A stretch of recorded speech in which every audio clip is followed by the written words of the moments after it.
कि सखी बुढ़वा भता रोज रोज से जिया के नासे कि सखी बुढ़वा भता रोज रोज से जिया के नासे सखी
पूरे ना हो फेरे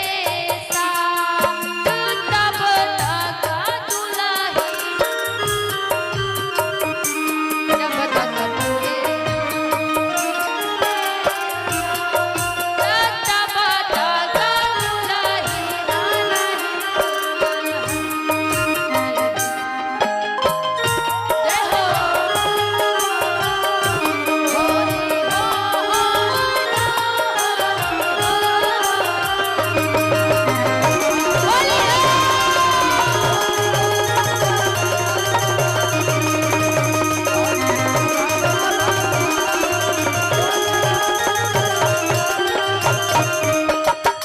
औरतिया कहतिया कहा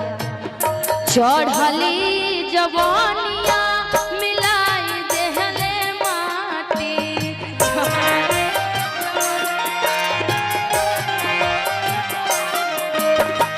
शिवानी इशारा कर के बताओ तारी कि हाउ बाबा हम कहने भाई यहाँ बहुत लोग हैं एक दूसरे को इशारा मत करो लेना है तो सब लोग को बोलो कि हाँ सभी लोग एक बार में सबको बोले एक दो आदमी को क्यों बोलोगे ना जी चढ़ली जवानिया मिलाई देहले माटी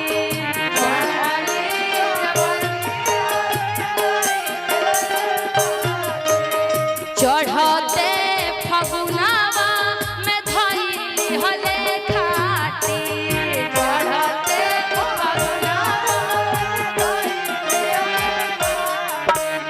चढ़ली जवानिया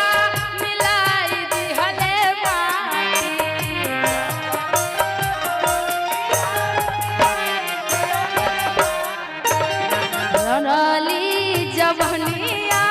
मिलाई दिहले माटी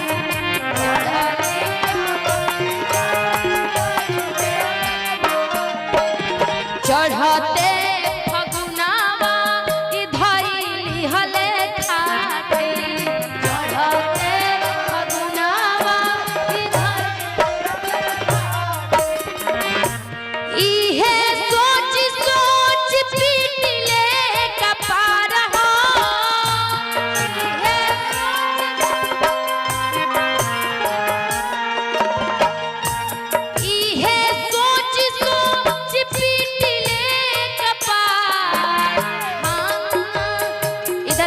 शिवानी देखो तुम्हारे पति जी बदल गए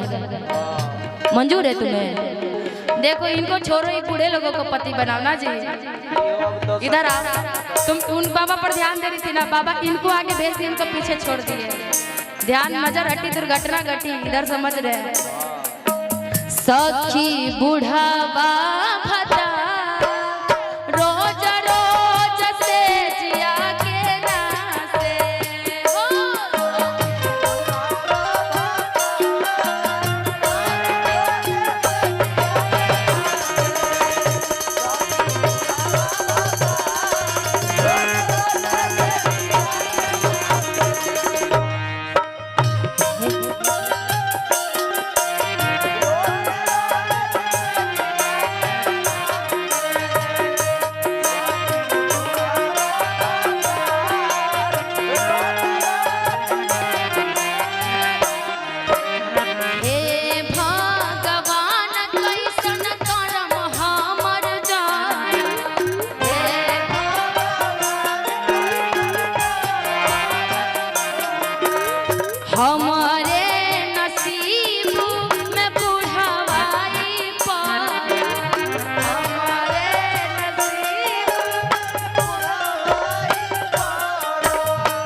हमारे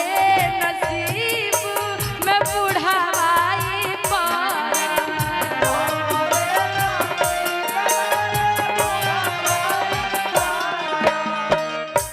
हमसे करे ना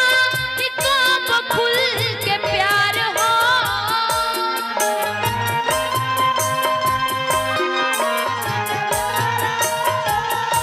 हमसे करे ना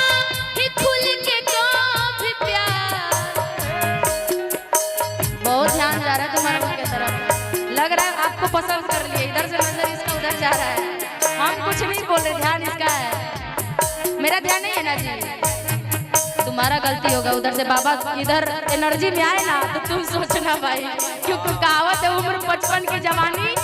बचपन की, तो ध्यान रखना। आइए 5 मिनट। सखी बूढ़ावा भतार रोजा रोजा से जिया के नासे